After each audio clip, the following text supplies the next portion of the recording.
Welcome to Built to Go, a van life podcast. I'm your host, Jeff Wagg, coming to you from the College of Curiosity. This time it's episode 160, and we're going to talk about that very sad day when you have to sell your van, and just how to do that. And heck, maybe it's not sad because you're buying a new one. Who knows? Let's do it. We're also going to talk about how to have a stereo in the back of your rig that doesn't eat your starter battery. A tale from the road that's a little bit different, like everything this podcast does. And a product review of a cheap IKEA toolkit. Oh, we're nothing but eclectic here. First, I have an announcement to make. Yes, folks, we have reached 200,000 downloads, which is a milestone of some sort. Folks, this is a niche podcast. It's never going to have an enormous viewership, but 200,000 downloads, I think, is something to be proud of, and therefore I shall be proud of it. And thank you very much to all of you who have listened and continue to listen. Now, you have decided, for whatever reason, to sell your van. Maybe you're tired of your van, you want a new van, maybe you're giving up on vans, whatever the case may be, you have a van. And it's not just a van because it's built out.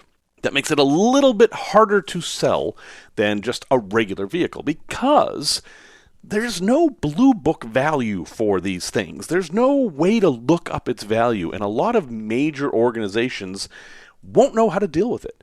CarFax, Carvana, car dealerships, they're all going to be kind of confused by your rig, and they're not really going to know what to do with it. Some of them, like CarMax, will value it as though it's empty, and they may even ask you to empty it. That's right, they would say, remove your entire build, which I'm going to guess you may not want to do. Others might look at it and just try to guesstimate what it might be worth and then lowball you, but you're not going to get the best price. The way you're going to get the best price is to do a private sale, one-on-one, between you and the buyer. The only possible exception to this is a consignment sale, where if you went to a large RV dealer and told them you wanted to sell this on consignment, they would agree. And I would only recommend this for really, really nice professional quality builds. The RV dealer might be able to reach a bigger audience that would get you a better price that would make that worth it. For the purposes of this podcast, we're going to talk about a private person-to-person sale. First thing, empty it, clean it, make it as pristine as possible. You want your van to have all its cabinets empty, the refrigerator empty, everything empty. And if you want to do a little bit of staging, like, have a bowl of fruit or a bottle of wine sitting out, that's all fine. Yes, it's hokey. No, nobody ever lives in an empty van. But when people are looking to buy vans, that's what they're used to seeing.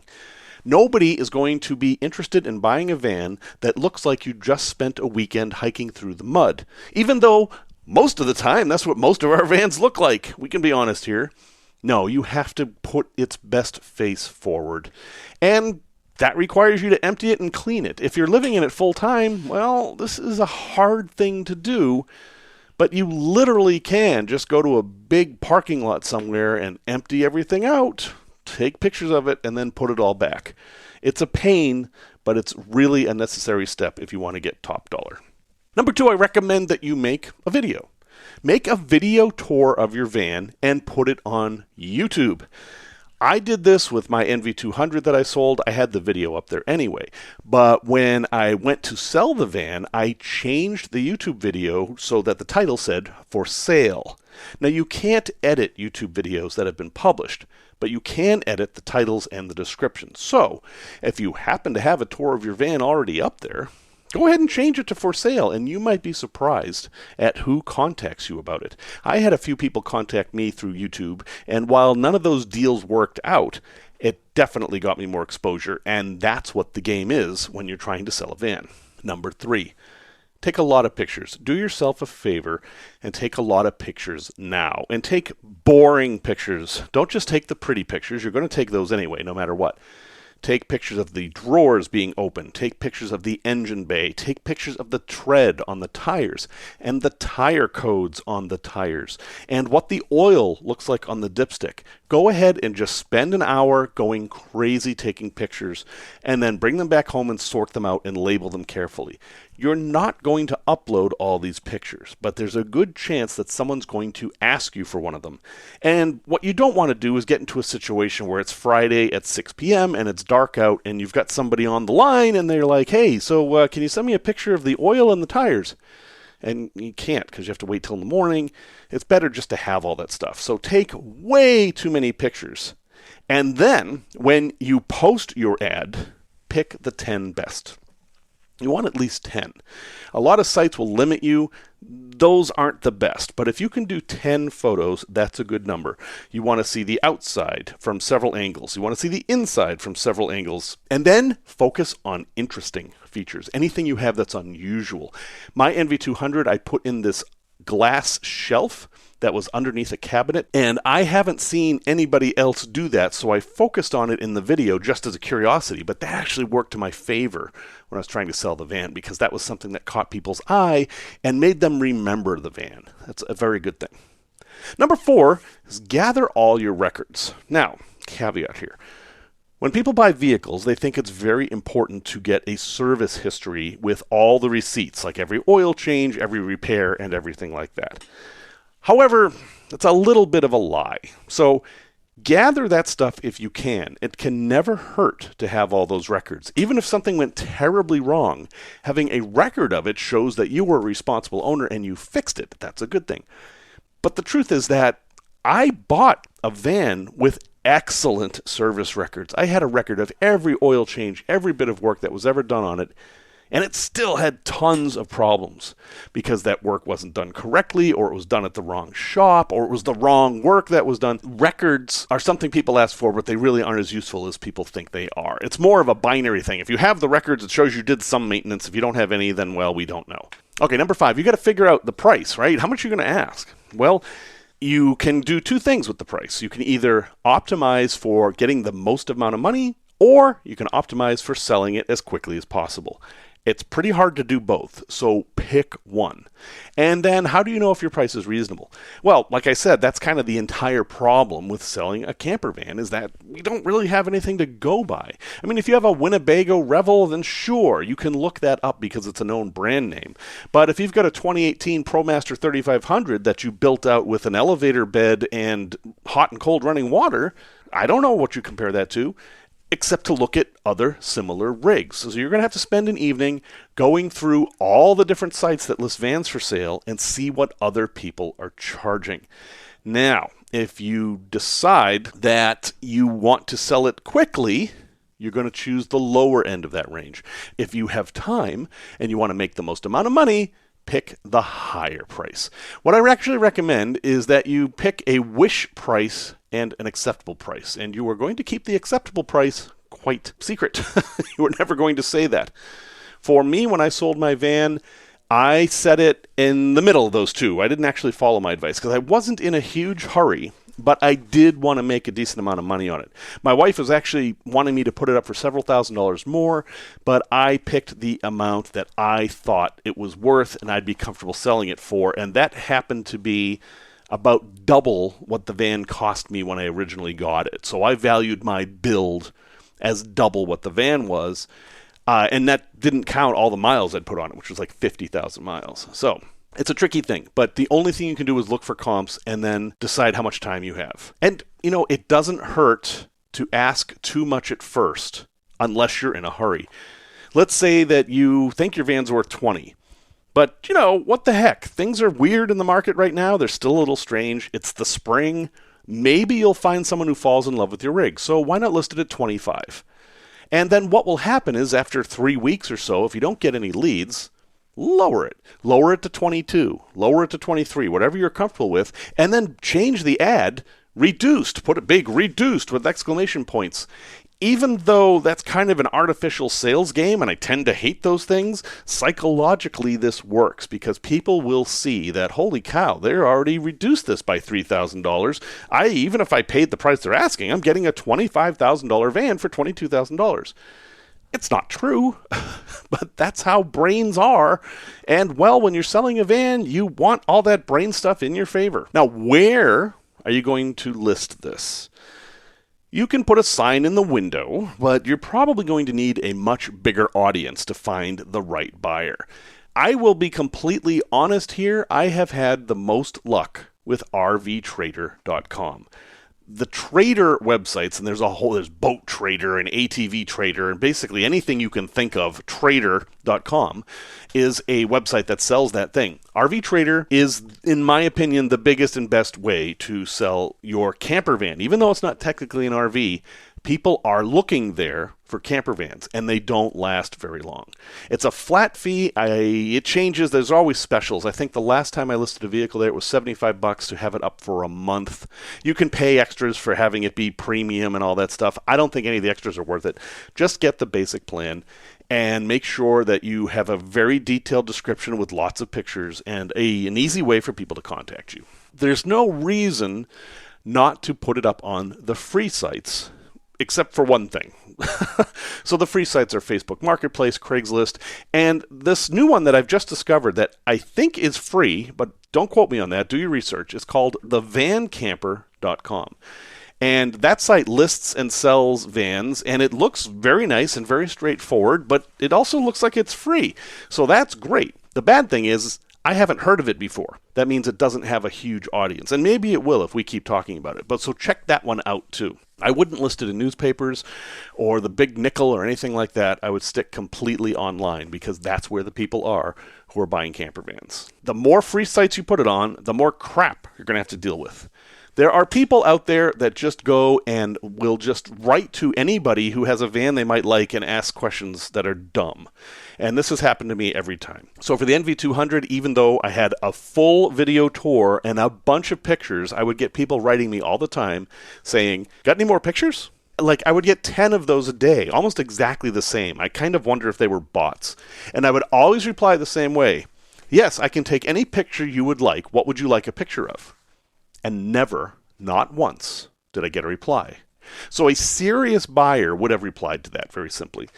I don't know why they're doing this. Maybe they're going to try to sell me another service to sell vans or whatever. But anyway, know that if you sign up for a whole lot of free sites, you're going to get more and more crap like that. Craigslist and Facebook Marketplace are notorious for encouraging garbage communication. It's kind of the cost of doing business. If you have time and not very much patience, just stick with RV Trader. You'll still get some garbage communication, but it's much more manageable. Okay, so you have someone who's interested in the rig. What do you do? Well, what I have done is I will take a deposit, and usually I make it $500. You want a deposit that's substantial, that shows they're interested, but isn't like crazy. And I will accept that via anything. I will accept it via PayPal, Venmo, whatever. I will eat the fees if there are fees. It's fine. This is a cost of selling the van to me. And then, this is the tricky part, you get to decide the terms of the deposit. And this is almost a contract. Well, it's not almost a contract. It is a contract between you and the person selling the van. Is that $500 refundable? Sometimes it isn't. I know a person who sells ambulances who absolutely will not ever refund a deposit no matter what, and I am not a big fan of that. So the way I personally handle it, my personal policy is, yes, it's refundable so long as you do what you say you're going to do. For example, we will say $500 deposit, and I will meet you at this location at this time. And then they get to look over the van. And if they don't like it, I give them their $500 back. If they don't show up, I will try to work with them in good faith. But if I'm never going to hear back from them, they're not going to get their money back. And it's a little tricky thing, and that can get into some legal wrangling. But it's only $500, which is, it's a lot of money, but it's not the type of thing that people are going to end up in court over usually. Now, let's say everything worked well. You got your $500, and you're selling your van for $20,000. So when you meet them, they owe you $19,500. Now, you are not a dealer, So make that clear. You're not going to be able to help them with license plates or insurance or any of that. They're going to have to figure that out on their own. Some states make it easy where you can download a registration from the DMV for temporary removal of a vehicle. Like that's how it worked for me in South Dakota. You're going to have to figure that out on your own, but make sure they understand that you can't provide a lot of the services that a dealer can. Likewise, you're not going to be charging the fees that a dealer does, so that's also a good thing. And then meet them somewhere public. One place is the police station. In fact, a lot of police stations have set up what are called eBay zones where people can do stuff with eBay or whatever. And they are right in front of the police station. There are cameras and it's not easy. And, cops are walking by. It's a very safe place to do this. Or you can do it in any public place that has cameras. I have done it at truck stops a few times, actually, and once at a parking lot near a train station that had a lot of traffic, that kind of a thing. So make sure you're doing it somewhere safe and bring a friend if you can. When you write up the bill of sale, you can download a bill of sale online. There's tons of templates for bill of sales, and a lot of them try to get you to pay for it. Like it'll have you fill it out, and then when you try to print it, it'll say, now you got to pay us. Don't bother. Just copy the wording, put it in whatever document format you want, and print it out. It's pretty easy to find a boilerplate. But absolutely make sure there are two things on there. Well, you need the sales price. You need your address and name, their address and name. You need that, of course. But you also need the VIN and as is. Make sure you have a sentence on there saying that this vehicle is being sold as is. No warranty or guarantees. That means that once they sign that piece of paper and hand you the money, that vehicle is theirs, and if it instantly bursts into flame and catches fire, that's on them. And hopefully that won't happen. Make sure that you have a signed copy of the bill of sale as well as them with both of your signatures on it. Keep that document for a while, like years, just in case. And just as a tip on top, I just like to do this. Show some goodwill. Have the vehicle be clean when you give it to them. Fill the tank with gas. Give them some flowers or put some food and beer in the fridge. Whatever. Just a little kind of thank you for buying this van for me. It just makes the world a better place, and it gives them a more charitable view towards you because, inevitably, down the road, something's going to break, and it's not unlikely that their first thought will be, darn that person I bought this van from, they didn't tell me about this, blah, blah, blah, blah, blah. So a little bit of goodwill can certainly help. Anyway, there's a whole lot more to talk about. Obviously, it's a big topic. This is one of my longest ramblings in a while, but it's an important one, and I hope some of that is useful. Tech Talk. So a lot of folks have a nice stereo in their van. All the new vans come with pretty nice stereos. But if you use them while you're parked, you're going to kill your starter battery because they are all wired into your starter battery. And with the number of speakers and amplifiers and subwoofers they have today, it can actually kill your battery pretty quickly if you have it on loud. It's not like the old days where the transistor radio could play for like a day without doing any harm. Modern stereos actually draw some power.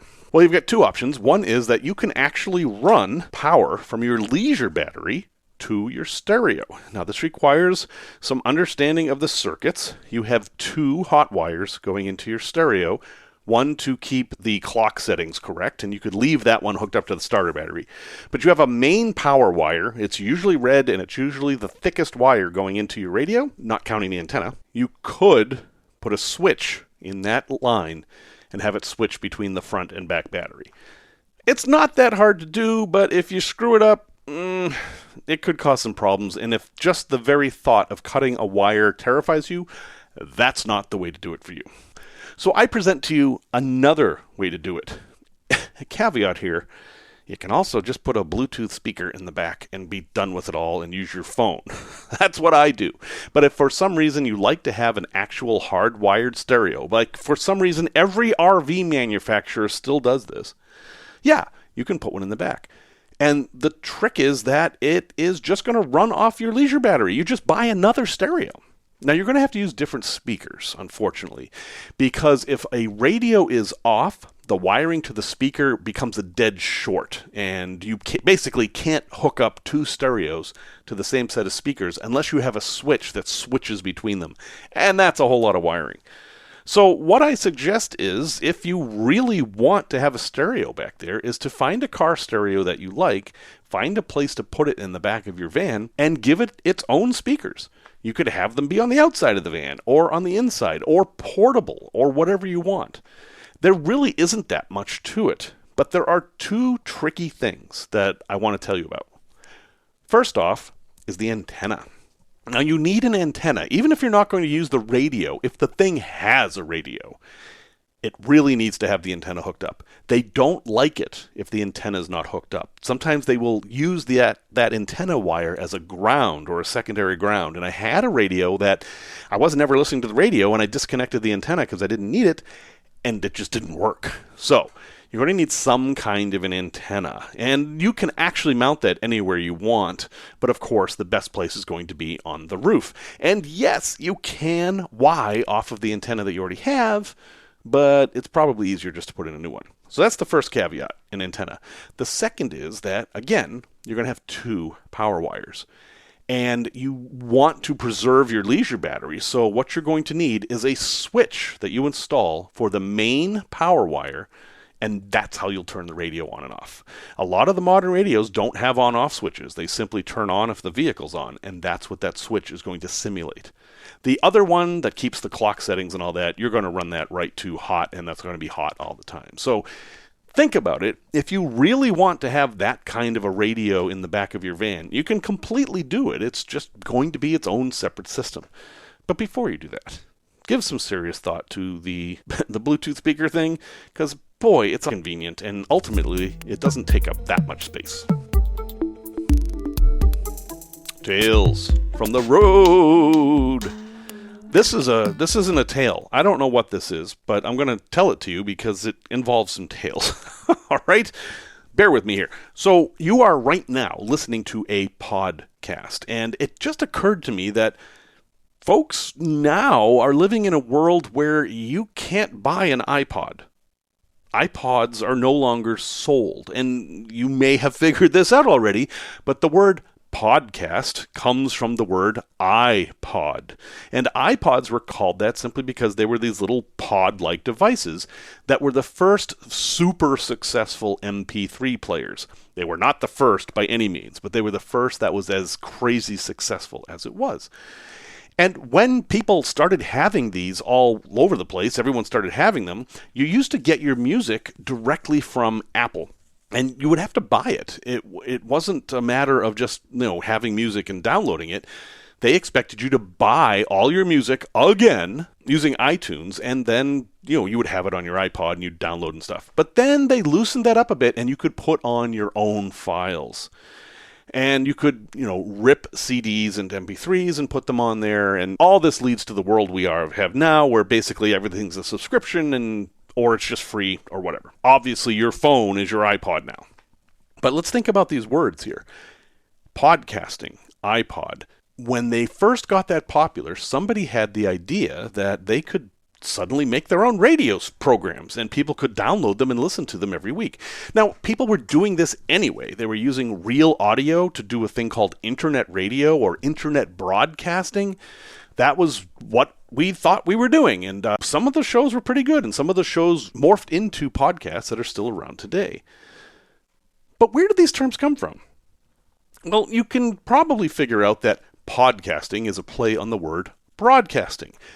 Broadcasting is what we call using a radio to send a message. You broadcast your message, and after radio became television, which is a form of radio, that's also broadcasting. And heck, your cell phone has a lot of antennas in it, and they all do broadcasting. But that's not where the word comes from. You see, like the iPod, broadcasting for radio also stole its terminology from something else, and what it stole that terminology from was a device I used when I worked on farms. And it was a strange thing when someone handed me this bag that had a handle on it and this little spinning disc at the bottom, and told me to strap it to my chest, fill it with urea, which is just what it sounds like, and then spin the handle as I walked down a field. I was like, okay, why am I doing this? And they said, it's for fertilizer. And I was like, okay, so what do I call this sack thing? And they said, oh, that's a broadcaster. Yes, Broadcasting started with farming because there were implements, and there were many different kinds, made to broadly cast, that is, send out your seeds, your fertilizer, whatever it was that you were trying to get out onto the field. And that analogy was carried forth to radio and then became a weird portmanteau with podcasts. And now we're still talking about podcasts, even though there's no broadcasting and not even any iPods involved. Who knows what this is going to evolve into next, but hey, thanks for being part of it. Product review. I'm going to do a very quick product review because I have taken a long time so far in this episode. And, well, next time you go to IKEA, buy one of their cheap toolkits. Seriously, they're like $8. And in the toolkit is a hammer and a cover for the hammer to make it kind of like a soft mallet, and a whole bunch of bits, and a screwdriver, and a tape measure, and a pair of lineman's pliers. And you can do 90% of your van repairs with this. No, seriously. A thing I've been doing for a long time is when I go to IKEA, I go to the scratch and dent department, and you will often find these toolkits in there because people drop them all the time and crack the case. And then they're like $4. I always grab one. They're surprisingly good quality tools, and they will fit anywhere in your van. You can even put it under the hood. Doesn't matter. Throw it in your glove box, put one under your seat. I promise you, at some point, you're going to be super glad you have this thing. And again, pretty good quality tools, especially for the price.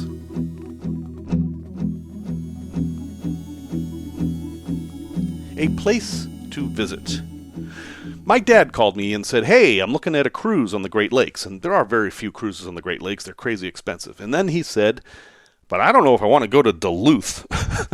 Now, he lives in New England. The New England concept of Duluth is perhaps a bit different than the actual Duluth. And I have been to Duluth, and I love Duluth. Duluth, Minnesota is a fascinating place for a number of reasons. They have unique weather there, and they also have a unique vessel. And that is what I'm going to recommend that you visit this week.